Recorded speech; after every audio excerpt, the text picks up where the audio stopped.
ફટાકડાનો કપડાનો અને મીઠાઈનો ખર્ચો તો મામા પાસે જ કરવાનો છે. મામા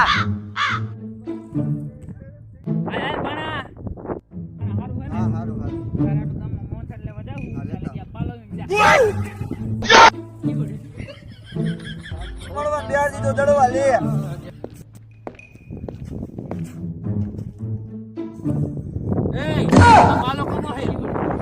મામાનો હે મારો નથી.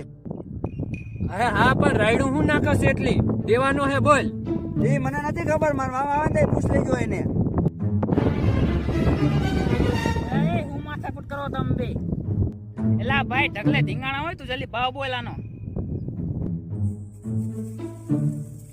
હવે પાલાને ભાવ ન આવે, કાળું પડી ગયું હે. 150 રૂપિયા દેવું હાલો ને. ભાઈ આમાં કે 150 રૂપિયાનો હોય ને, આમાં મજૂરી લાગે, અમારી કેટલી મહેનત લાગે, હલનના પૈસા, બિયારણના પૈસા. અરે ભાઈ એ અમારે નથી જવાનું, 150 દેવું હોય તો બોલો. જો બા તને માંડવીનો પાલા ઢગલો દેખાય છે. હવે ભાઈ માંડવીના પાલાનું અમાર ગુડવો હે. બા ભાઈ એમ તો એમાં દાટી દઈશ ને તો બોયતોય નહીં જાય. એટલે ભાઈ કોણ છે આ? ઈ મારો ભાણો હે, હજી 2 દિવસે જેલમાં છૂટીને આવ્યો હે. અરે ભાઈ પાલો હારો હેવો, હમણાં મારો બાણ આવે 500 રૂપિયા દઈને મરતા ભરી જાય હમણાં. મને આવો ફટાકડા કપડા લઈ જાઓ, મેં તમારો ઢગલો વેચાઈ દીધો. આમ શાંતિ.